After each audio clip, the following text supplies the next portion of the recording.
Cicadas going off. This is the RANT. We're unfortunately without Glenn, who's at far north Queensland, eating pigs on spits and getting amongst it.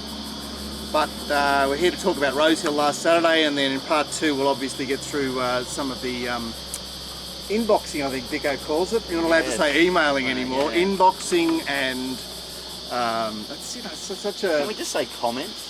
Yeah, they're comments. Yeah. It's like when kids just started saying versing all the time. I just can't stand it. It grates me.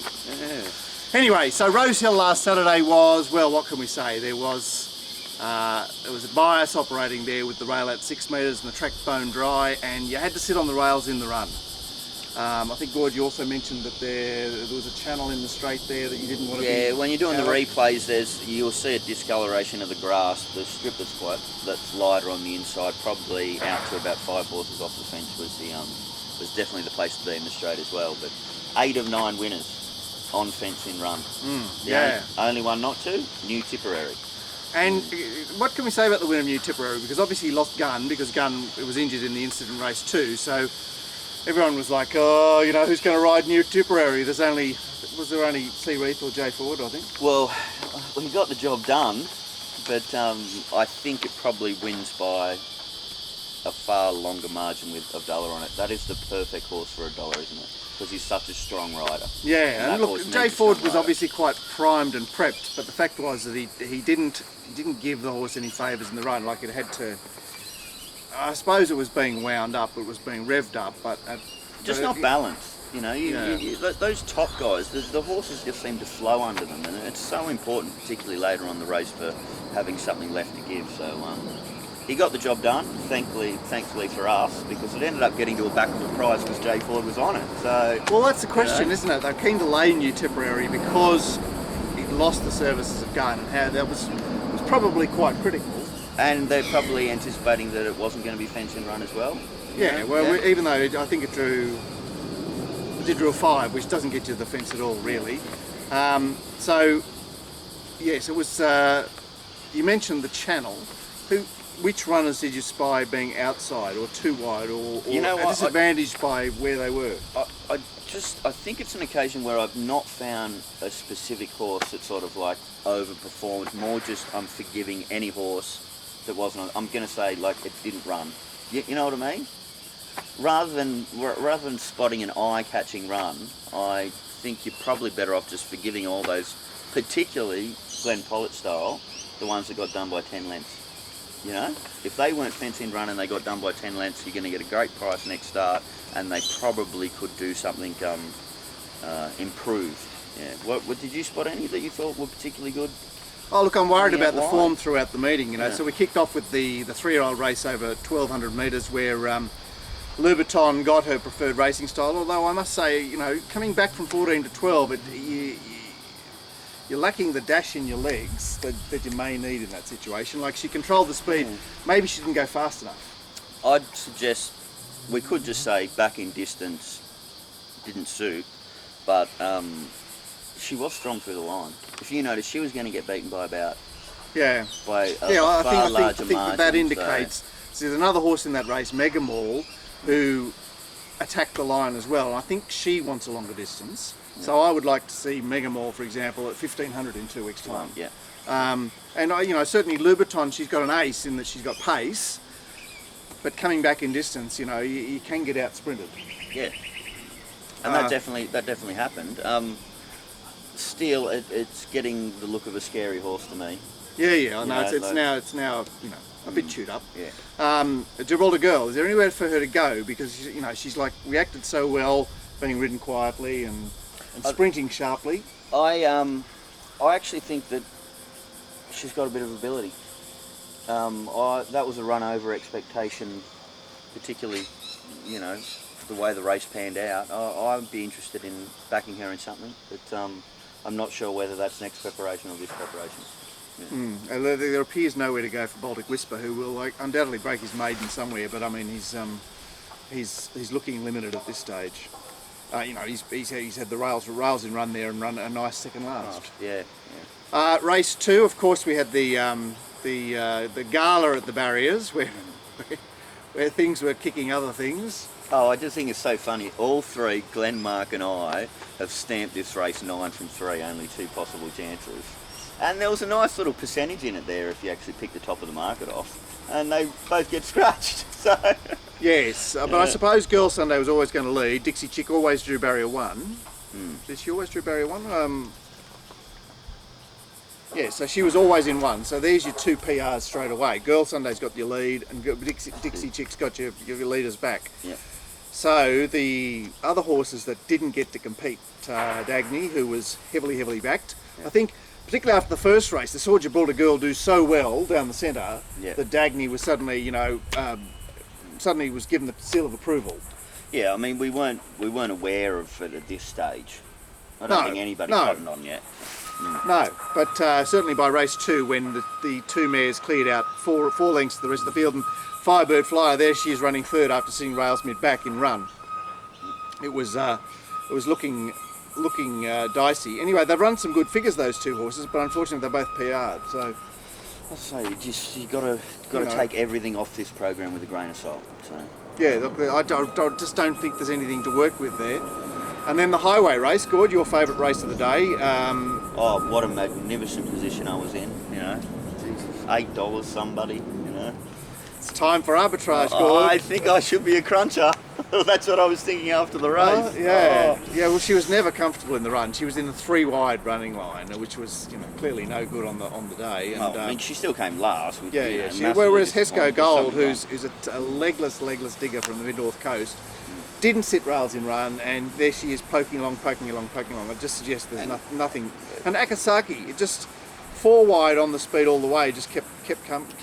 Kicking. I'm not sure. I mean, the little cracker got the PR, but I think it did it quite stylishly. But yeah, it's one of those things where if you win off a PR, you've still got the win. You still own the win. So, and it was first up.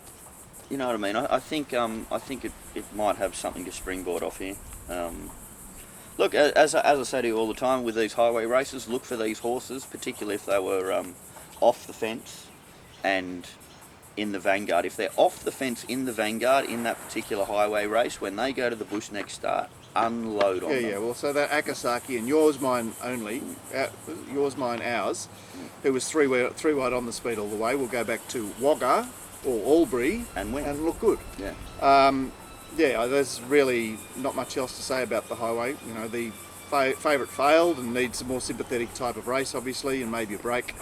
And the winner can win again despite the PR. You just got to factor in that slightly. Yeah. So then, it's really business as usual now, where the bull was very disappointing. Oh, I just, well, I was quite keen on it, and I mentioned on the show what did Glenn how I say wanted from the Adam Haramis, how I wanted him to ride it. He read it to perfect instructions, and I think it needs a spell. What do you reckon? Yeah, it's climbed over the mountain. I think, just forget what Glenn said about it from the mounting yard. He was because he was a mounting yard horse from. He found it. He found the bull. He was a mounting yard horse from the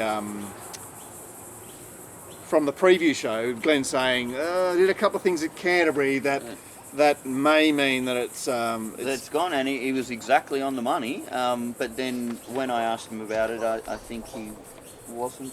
So he said 6, spot on, racing well on top from 7. Best it's been, good odds. Well, good bet, 6 something 7 and 1, and number 1 ran third. So look, but okay. So the bull fell over.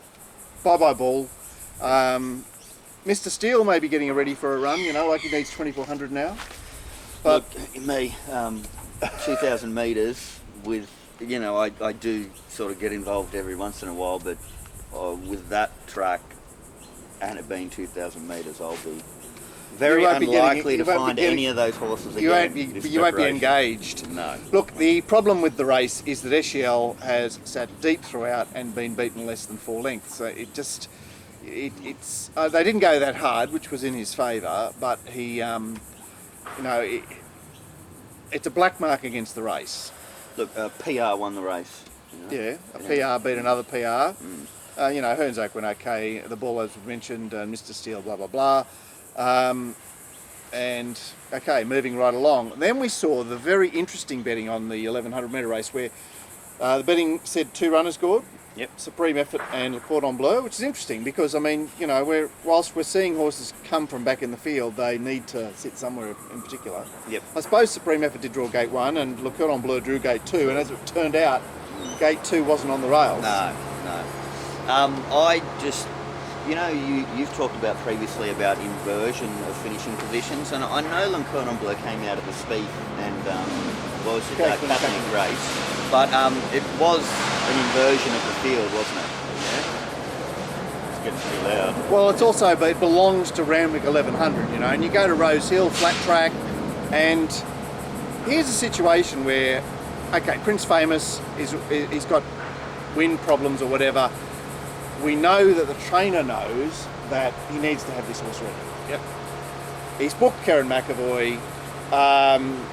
Joe Pride's already said that Paint's not going forward, so I think I wrote before the race on my comments, expected to lead. So we know this horse is going to lead.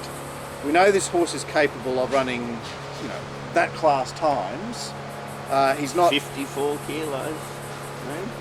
Whatever. Why wasn't he back, Gord? What happened? He was $4.60 on race morning. He started 14 on the fair. I think, like me, a lot of punters out there have just sort of said, we've had enough of you. But okay, but they're targeting backmarkers, and something needs to happen at the front of the race. Yeah. I don't know, they're capable horses. It's like Religify in the next race. 2 races later, how are they going to run you down? Because, you know, there's probably a bunch of unfit horses chasing you. Look, I think anybody who is making a betting decision just on the map, yeah, fine. They were just saying that I think either Supreme Effort or Le Cordon Bleu is like a 5 length better horse than Prince Famous, and therefore I'm going. Well, to he is in the right map. circumstances, Yeah. but I mean, on a track that's sympathetic to on pace and, you know, on the rails, it's just I don't know. I think you want premiums on those horses, not. Oh, look! You know, speaking after the fact, it seems like a pretty easy play, but I'm just saying what the other. Yeah, I guys understand. might have been And Le thinking out Cordon there, Bleu, we're so, looking at a horse yeah. that's second up that is perhaps not reliable. I mean, he when he's good, he looks very good, and you know, he wasn't happy with the circumstances that he was given on Saturday. And Supreme Effort, like we've seen a lot of those horses in the last 2 months, run up behind them, look like they're being unlucky. You know, look like they're not getting the right run, and then when they do get a run, it's like. Not sure if you were unlucky or not. I'm just saying with those horses like Supreme Effort with their racing style, they're quantities that you look at backing probably over the $6 mark. If they're under that, just don't touch it. The other thing is, I think those horses are always better off. I know they can win from inside draws, but they're always better off with wide draws, where on a track where you're allowed to draw wide, where they can just sort of be the master of their own destiny to the extent that they're able to. Yeah, I'm not sure about the outside draw there. Those style of horses. I know you mentioned the Supreme Effort wants a bit of a cuddle. He's got a little bit of ickiness in him. So then we saw the betting drift. New Tipperary, who'd been hard in the market with gun on, suddenly get Jay Ford. And what did they target here, Gord? Malice was Malice with the DF, which was the Hawkesbury form. He returned at 1400, went straight up to 1900. Yeah, well, it's unusual for that stable, isn't it? Yeah, I suppose they were thinking he'd been to 2400 before the spell, and it was okay to go 14 to 19. But still, it's a wide play, especially when you're not bringing any local form with you. Like he'd had a run at Hawkesbury, he hadn't had a run at Randwick or Rose Hill. I'm saying as far as the betting, I don't think much was really targeted here. Yeah, it was like, let's lay New Tipperary, and the rest of the market will just move in response. And you know, you have to give massive kudos to the only horse on the program that didn't sit fence in running. Yeah, and won. And nothing was in the finish there that wasn't entitled to be in the finish given the run they had. So, I mean, that looks all right. That looks like, you know, despite the fact that the next 4 horses have had PRs.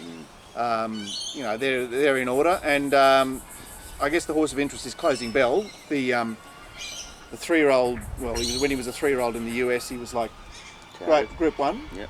So I can't remember what Glenn said about him. Oh, was he in the numbers? Was he? I can't No, remember. he wasn't. He wasn't in the numbers. I don't think 9, 12, 5, 11. Despite the fact Glenn said new Tipperary fucking moral on Friday. Obviously, there were circumstances operating. Well, on Glenn Saturday. actually asked how much I could fit into the text message that I was sending out because he liked New Tipperary, but he just couldn't take a horse at that price with Jay Ford on board. With Jay Ford on board, Yeah. and I think I sent an essay out. So yeah, you did with a number of question marks in the text message. Closing Bell, I don't know what to make of him at this stage. I mean, it's just he gets a pass mark from that race, but I suppose he's going to be the sort of horse that gets too much attention no matter what. Right stable. Yeah, eventually it'll work. Religify, Gord, the biggies went, well, we know what's happening here. Kieran has drawn the outside gate. He's going to lead. I ended up losing on the day, but Religify winning made it a lot less painful. Yeah. Yeah, I just had it as a moral before the track bias. Yeah. And I was lucky enough to have most of my money on after 9 o'clock in the morning. So yeah, well, it's one of those situations where there's nothing doing behind him in the race. Well, what are we asking for? What were they asking for? Red Excitement, who'd had the right run behind Religify the other day and got a good run on Saturday, but Religify had his preferred position, right distance. look, just there it is. 1,400 metres at Rose Hill is just all over.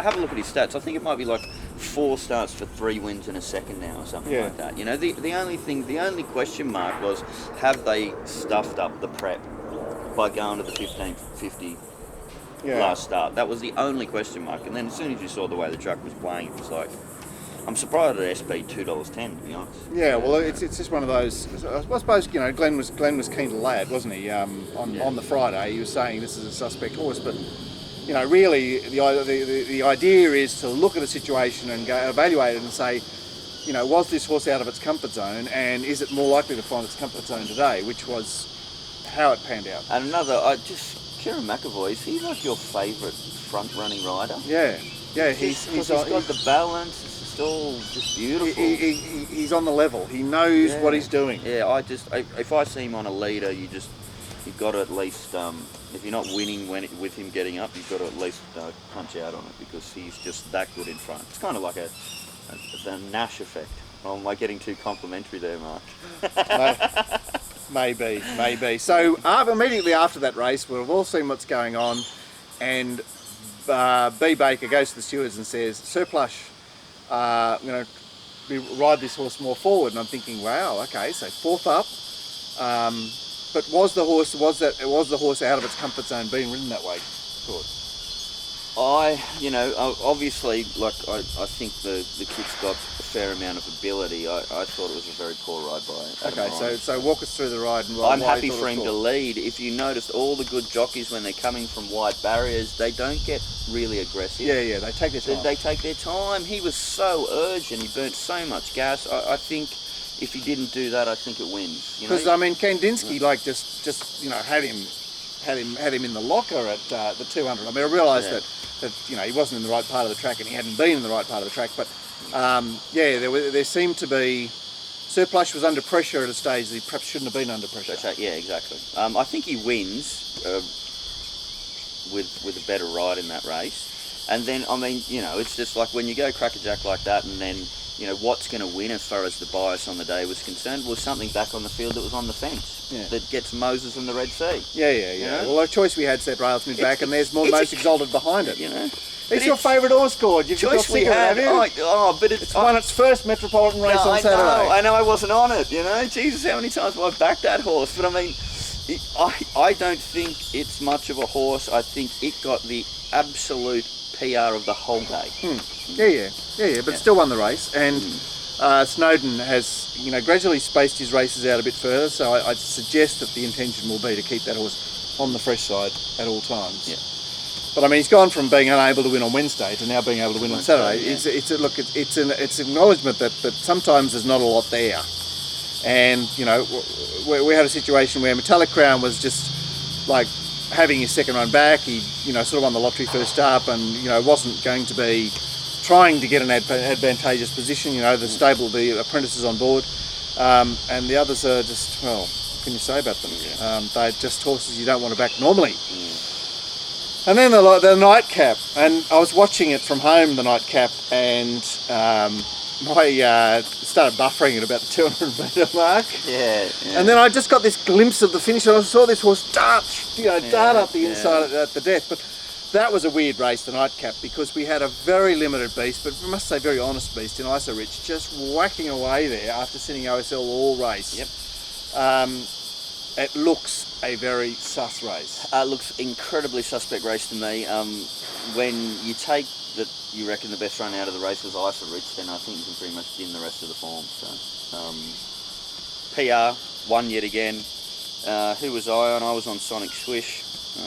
Which was never in the race. He just never had a position to activate. No, it was just it was an unsympathetic race for him. Yeah, I think that Heartlings might do something next She start. returned well. She showed a bit of pizzazz. Yeah, and she returned over 1,200 metres, while previously she's returned over longer distance. So I'm suggesting that would have kept it pretty fresh. I think maybe there can be some springboard off that. So, Look, I think it's a common mistake. The horse won at 1,500 at her third start, I think, at Rose Hill. So it's a 2-year-old filly. He's going, I've got an Oaks winner here. Yeah. And it's only much later in the piece that they realise, hang on, you've been banging up the wrong tree, because the ability to win over distance as a young horse means nothing. It's not an indication of staying ability or lack of sprinting ability. Well, I think there's a play there for the guys out there, or girls and guys out there, to make a little bit of money. When you see 3-year-olds last preparation be aimed at that sort of Oaks program, so they train for the 2,400 metres, but you've got a thought in your head that maybe it is a 1,200 metre horse. You can either chat to the trainer, or if you know them, or you can just try and buy the horse. Just guess. No. Like they can resume first or second start next preparation over 1,200 metres. The form people see, well, this is at a 2,400 last prep. They think it's got none. They don't realise the training regime has changed dramatically, because they're not chasing that 3-year-old distance group. So who was the horse from Melbourne that ended up running in the Stradbroke? A couple of wins down the straight, dynamic wins as a 3-year-old filly. She'd been to the VRC Oaks, and then she returned as a dynamic sprinter. I'm just forgetting who it went north for the Stradbroke, was an emergency or something, ended up in the Tats Tiara, blah, blah, blah, blah. But the point was that she came off running in the Oaks to just look like the dazzling sprinter. Yeah. You can spot that, and you can get a price too. So there's value if you're willing to put the work in there. Go on. No, I'm sweet. Salmanazar, Jesus, does it keep happening? The pen system is just, Pen's mightier than the sword. The pen's mightier than Queensland form, I can tell you that. Well, it was one of those situations again where he was not getting a run for the first half of the straight, and you're thinking, okay, well, is it unlucky or not? But then, it's another mystery. It's like, okay, what do? We have to back gate 2, Dark Steel, and we have to back gate 3, Salamanzar, and don't forget gate 1, the winner. Yes. There you have it. That's the end of part 1 of the rant, the look at Rose Hill for last Saturday. We'll be back shortly we'll be back in a new part to discuss the comments. Beauty.